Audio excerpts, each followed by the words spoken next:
सतनाम श्री वाहिगुरु हरिओम अस्सलाम वालेकुम बिस्मिल्लाहिर्रहमानिर्रहीम। मेरा नाम पहलाज गिरंती है, बाप का नाम आयल दास और मेरा तोदरो ज़िलो लारकाना में 1953 में 5-4 अप्रैल को पैदा हुआ था। उसके बाद मैंने उधर तालीम ली। 1969 में मैट्रिक पास किया। उसके बाद 1973 में बीए पास किया। 1971 में मैंने शादी कर ली और फिर मैं बिज़नेस शुरू हो गया।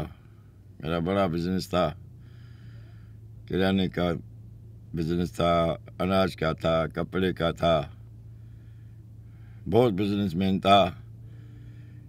किराने की दुकान पे मेरी चक्की लगी हुई थी मिर्च धनिया पीसने की उसमें बहुत मिलावट करता था। फिर मैं कमाता तो बहुत था, मिलावट बहुत करता था। ये जो मिर्ची हम डालते हैं सालन में, इसमें भूसा मिलाते थे जो भैंसें और गाय खाती हैं, कट्टी जिसको बोलते हैं हम सिंधी में, और धनिए, गरम मसाले, ये बहुत मतलब बहुत बेईमानी करता था।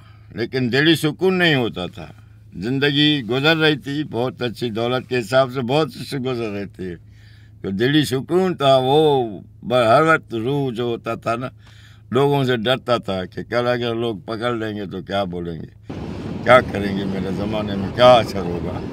खुदा से नहीं डर रहे थे, लोगों से डर रहे थे।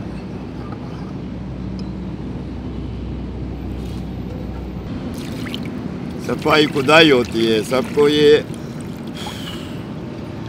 पसंद होती है। ये परिंदे भी पाक साफ होते हैं भगवान के। और फिर खुदा ने चाहा जब खुदा से डरे तो बेड़ा ही पार हो गया। एक दिन मुझे ख्याल आया कि भाई ये क्या कर रहे हो, इनमें मिलावट कर रहे हो, ये तो धोखा है इंसानियत के साथ, ये बड़ा गुनाह है, बड़े से बड़ा गुनाह है। एक बस स्टॉप में बस के इंतज़ार में लोग खड़े थे मुसाफिर, उनमें लेडीज़ भी थी, मर्द भी थे, सब थे। अब कुछ देर के बाद जब बस आई तो कंडक्टर ने ऐलान किया कि पहले भाई लेडीज़ को चढ़ने दो, लेडीज़ को चढ़ने दो। उनमें एक बहुत बूढ़ी औरत थी, वो बस में दरवाजे पे चढ़ के बोलती है, लेडीज़ बेटी को मारो गोली, पहले मैं चढ़ूंगी। लिखने का शौक़ तो मैं तो लिखता ही रहता हूँ, लेकिन अभी ये लतीफ़े बतीफ़े तो लिखता ही रहता हूँ, बचपन से ही है। बहुत से डायरियाँ, बहुत सी किताबें भरी पड़ी है मेरे घर कबर्त में, बहुत से पड़ी है। आप कितनी भी इबादत करो, सजदे करो, नमाज़ें पढ़े, रोज़े रखो, ज़कातें दो, लेकिन सबसे आला और अफजल काम ये है किसी मुरझाए हुए चेहरे, किसी मायूस चेहरे पे आप मुस्कुराहट फेर दो। सबसे आला इबादत है मुस्कुराहट। मुस्कुराने वाला आदमी के दिल में किसी के लिए कोई भी कुदरत नहीं होती है, कोई भी हसद नहीं होता है, वो साफ दिल होता है। इतना दिमाग भरा पड़ा हुआ है ना, वो भी सुबह को इधर आके बैठता हूँ इकबाल वालों के पास, इनमें वो मुझे मालूम होता है कि ये लतीफ़े कैसे निकलते हैं ना, वो डाइजेस्ट निकाल के फ़ौरन वही लतीफ़े ही पढ़ता हूँ।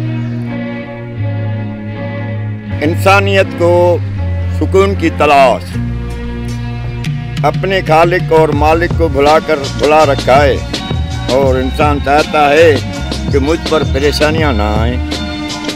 कांटों पे बिस्तर बचाते हो और चाहते हो कि चुभन न हो